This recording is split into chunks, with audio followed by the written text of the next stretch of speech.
Assalamualaikum warahmatullahi wabarakatuh. Selamat datang kembali di channel Rehat Ngaji. Ya, ngaji yang ngopi. Kalau Anda capek ngaji, maka rehatlah di sini. Baik, pada kesempatan kali ini kita akan membahas mengenai satu tema yang cukup menarik, yaitu operasi ganti kelamin atau transgender. Baik dari laki-laki ke perempuan maupun perempuan ke laki-laki. Nah, yang akan kita bahas secara fikih, ketika ada laki-laki mengubah kelaminnya menjadi perempuan, dia dianggap perempuan nggak sih secara fikih? Atau dia tetap laki-laki? Baik, mari kita bahas.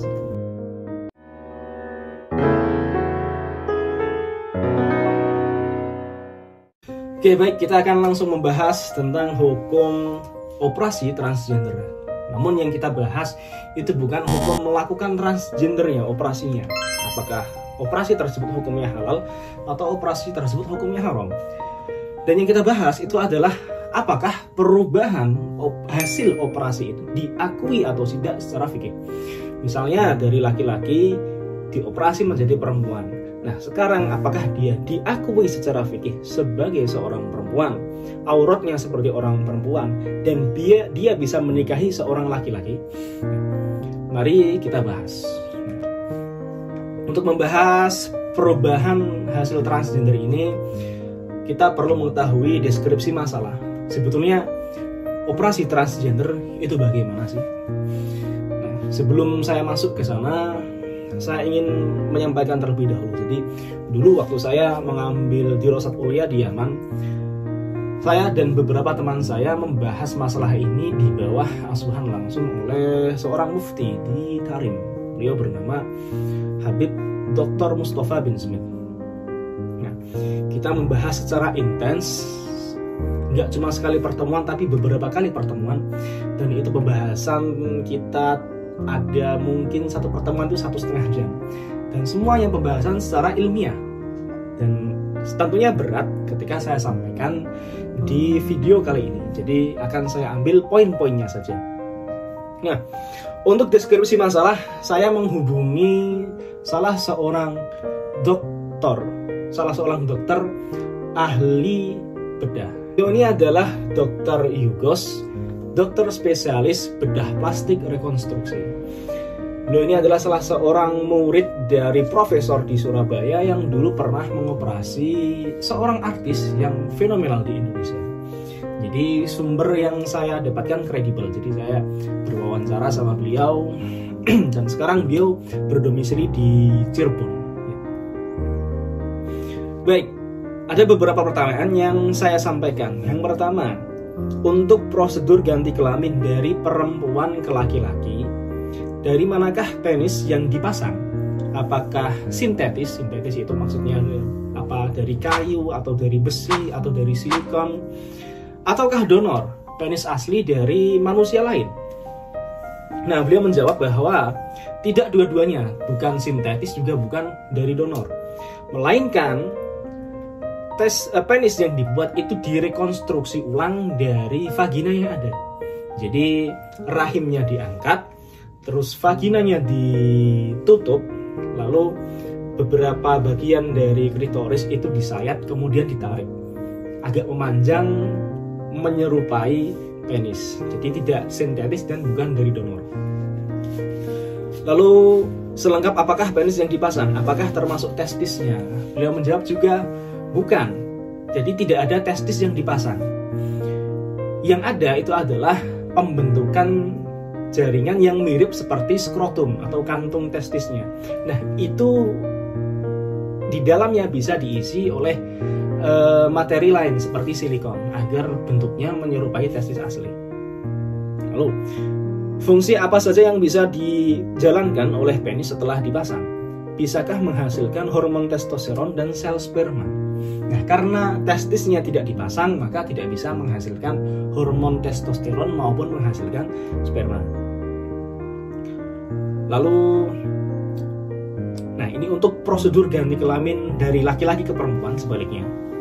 Setelah semua prosesnya selesai, bisakah dia hamil?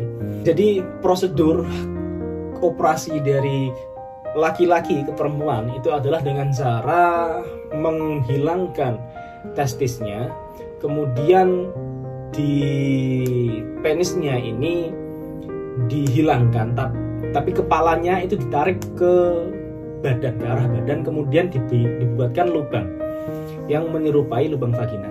Nah, kulit dari penis ini nanti dia akan dibuatkan atau dimasukkan ke dalam lubang vagina buatan itu agar menyerupai vagina asli. Nah, bisakah dia hamil? Tentu tidak bisa, karena tidak memiliki rahim. Yang laki-laki ke perempuan ini dia tidak memiliki rahim. Nah, pertanyaan selanjutnya, salah satu prosedur ganti kelamin baik dari pria ke wanita maupun wanita ke pria itu adalah penyuntikan hormon. Pertanyaannya, sesering apa hormon ini disuntikkan? Dan misalkan penyuntikan hormon dihentikan, apakah perubahan fisiknya akan kembali seperti sebelum operasi? Beliau menjawab bahwa penyuntikan hormon ini harus dilakukan seumur hidup. Dan misalkan hormon ini dihentikan, akan kembali seperti semula. Jadi ciri-ciri atau tanda kelamin akan kembali seperti sedia kala sebelum operasi. Nah, itu mengenai deskripsi masalah. Oke, baik. Sekarang kita akan membahas dari segi hukum fikihnya. Secara fikih, perubahan operasi transgender itu diakui nggak sih? Misalnya dari perempuan ke laki-laki. Nah, apakah dia ini diakui sebagai seorang laki-laki? Dan juga sebaliknya, ketika ada seorang berubah dari laki-laki ke perempuan, apakah perempuannya ini diakui secara fikih? Artinya auratnya dia menjadi aurat seorang perempuan ketika sholat, dan juga ketika disentuh oleh laki-laki membatalkan wudhu, dan juga dia ini bisa menikah dengan laki-laki lain. Itu apakah perubahan itu diakui secara fikih?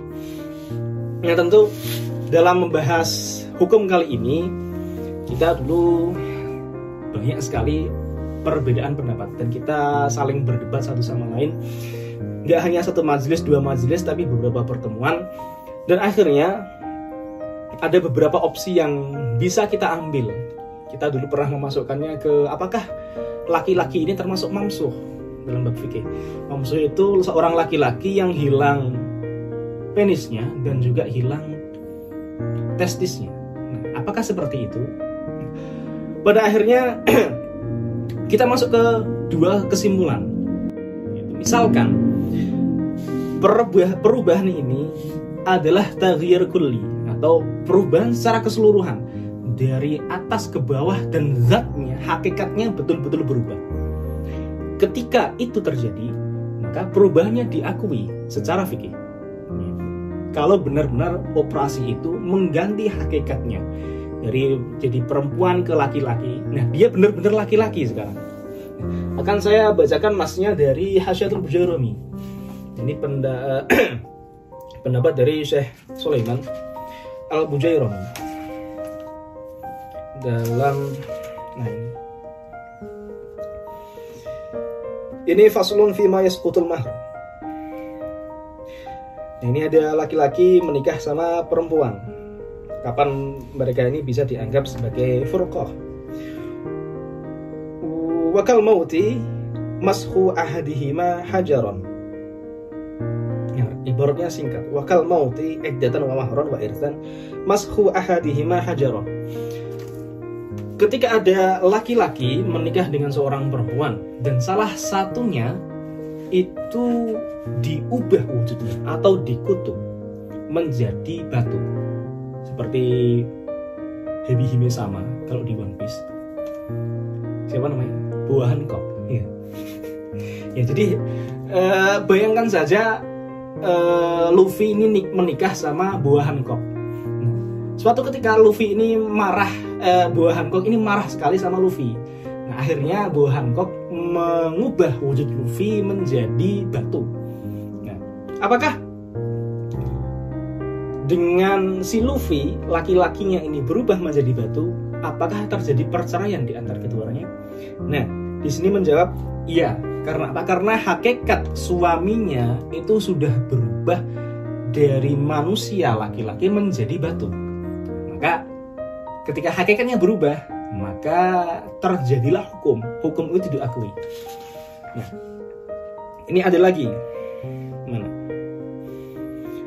Wa idza musikhat rajulan wa huwa imra'atun tanajjazatil furqah.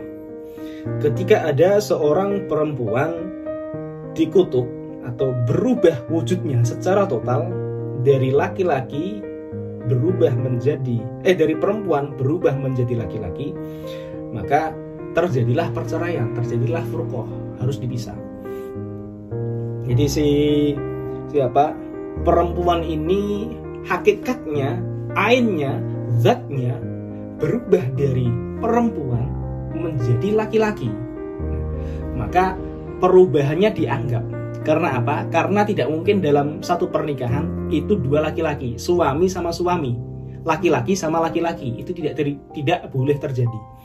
Nah, ketika si istri ini berubah diri secara dikutuk atau misalkan dimasukkan ke dalam oven, lalu oven ini mengubah bentuknya menjadi laki-laki seutuhnya, maka terjadilah perceraian, harus dipisah. Karena tidak mungkin laki-laki menikah sama laki-laki. Nah, ini yang pertama. Jadi tafsiran pertama atau rincian yang pertama, ketika yang berubah itu betul-betul hakikatnya, bentuknya. Adapun rincian yang kedua, ketika yang berubah itu hanya surahnya atau sebagian dari fisiknya. Misalkan yang laki-laki ketika ingin berubah dari perempuan, dadanya menjadi besar, terus pinggangnya menjadi ramping, suaranya menjadi halus, terus kemudian alat genital luarnya berubah dari penis menjadi vagina buatan. Kalau yang terjadi seperti itu, maka perubahannya tidak diakui secara fikih. Artinya yang laki-laki dioperasi menjadi perempuan tidak diakui sebagai perempuan. Karena apa? Karena hakikatnya masih laki-laki. Dan perubahan itu hanya perubahan sebagian, bukan perubahan keseluruhannya. Nah, kita akan membacakan referensinya dari Hasyiah Syarwani. Ini dari Hasyiah Syarwani. Beliau bilang bahwa law tasawwara waliyun bi surati imra'atin aw musikha rajulun imra'atan hal yanqudu am la, fa ajabtu bi anna adh-dhahir fil ula 'adam an-naqdi.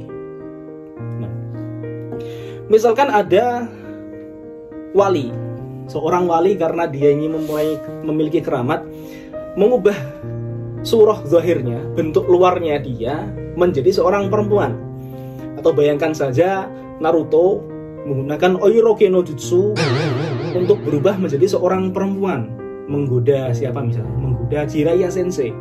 Nah, ketika Naruto dalam bentuk perempuan ini, ketika dipegang sama Jiraiya, batal wudunya nggak sih? Nah, di sini beliau menjawab bahwa bi anna adh-dhahir fil ula 'adamun naqdi. Tidak batal wudunya.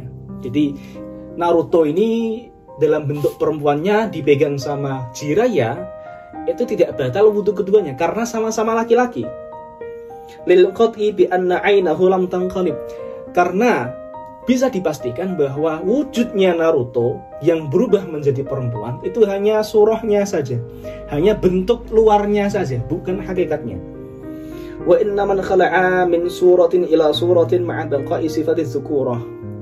Yang terjadi ketika Naruto menggunakan jutsu Oiroke no Jutsu adalah dia melepaskan surah atau gambar kelelakiannya menuju gambar seorang perempuan, sedangkan hakikatnya masih laki-laki. Nah, jadi bisa disimpulkan di akhir video ini, bisa kita simpulkan bahwa ketika yang terjadi pada operasi ganti kelamin itu adalah perubahan secara total, persis total, sampai kromosomnya, sampai ke tulang-tulangnya, maka perubahannya diakui.